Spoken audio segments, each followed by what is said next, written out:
1904 was a big year for seismology, and it was a big year for Fairbanks. In 1903, in August, E.T. Barnett and his ship were inadvertently grounded on the Chena River at what is now downtown Fairbanks. Miles away, Felix Pedro, seeing the smoke from the ship, came to report his find and discovery of gold. The gold rush was on, with hundreds, thousands of people coming from the Klondike in Canada into the interior and from the beaches of Nome on the Bering Sea. The photograph at the top sets the stage for our first earthquake here in 1904. This photograph was taken June 1st, 1904. It's an exquisite photograph showing the detail of this era. We have roughshod spruce cabins, what appears to be all men dressed in suits, perhaps on their way to the nearby saloon. This was the time of the start of the gold rush in Fairbanks on the riverfront in the Chena River.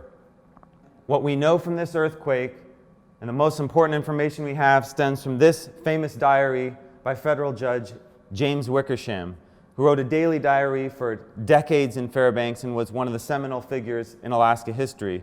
On August 27th, his diary entry says, "Earthquake at 12 o'clock noon from southwest to northeast and quite strong for several minutes. No damage, but everybody ran outdoors, busy closing up court matters and nothing left that I can force to be finished." That's the full entry from that day. We have a first-hand account, and actually the only written account of anything during this particular era is right here in original form. So from Wickersham, we know there was shaking lasting a few minutes. You can see these maps throughout the exhibit. Each map has some theme associated with it that we're trying to emphasize for that particular earthquake. In this case, it's more about geography. Where were people when this earthquake were felt? An exhaustive search of archival records from this time revealed very few pieces of any recorded information, but among them were 5 that found this, that mentioned this earthquake. The first one was from James Wickersham in Fairbanks, mentioning the earthquake and the shaking. The second one, which we find, is a story about the earthquake felt in St. Michael, Alaska, on the Bering Sea, and that news was broadcast across Norton Sound via what were at the time the largest telegraph poles installed on the western continent of North America, shown here with these Army soldiers for scale.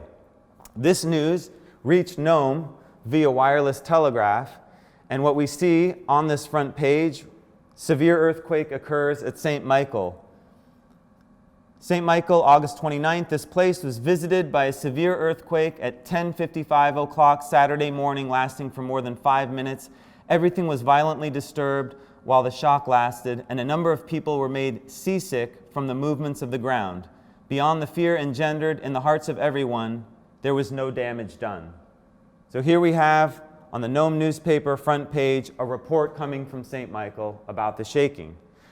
That's a long ways away from Fairbanks. If we go back to this map, we're looking at hundreds of miles away, shaking being felt in St. Michael in the Bering Sea and in Fairbanks.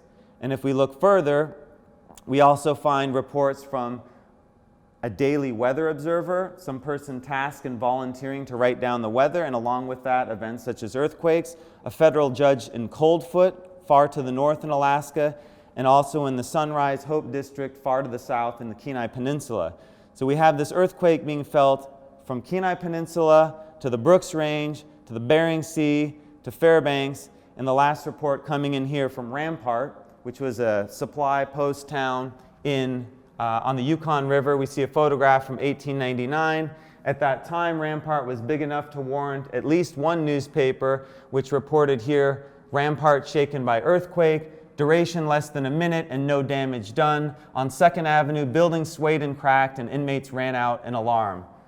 So we have these stories from 5 different places in Alaska. We know from that information alone that this earthquake was felt throughout the entire mainland of Alaska. We can conclude that. It's a large earthquake. How do we know this earthquake's magnitude and where it occurred? It turns out the earthquake was large enough to have been recorded all over the world. 1904 marked the start of the instrumental era in seismology, a time when clocks and seismometers were finally accurate enough to record subtle ground motions emanating from far away. Seismologists used the arrival times of earthquake waves to determine where the earthquake epicenters were, and they used the amplitudes of these waves to determine the magnitude. The second map ever produced of earthquake epicenters, published in 1913, included earthquakes between 1904 and 1909, including the August 1904 Alaska earthquake, which was assigned to a location in far northeastern Alaska.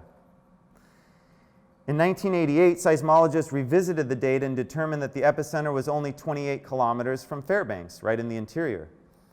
Unbeknownst to them, however, Wickersham's diary held key information. He described ground motion that was suggestive of a much more distant earthquake than 28 kilometers away. A magnitude 7.3 earthquake 28 kilometers from Fairbanks would have caused widespread damage in towns and mining operations. In 2017, seismologists revisited the data and determined that the epicenter lay closer to Lake Minchumina, possibly on the Iditarod-Nixon Fault, and that's what's shown in our locator map. Most Alaska gold rush towns became abandoned, yet Fairbanks, where we stand today, survived into the future and braced itself for more earthquakes to come.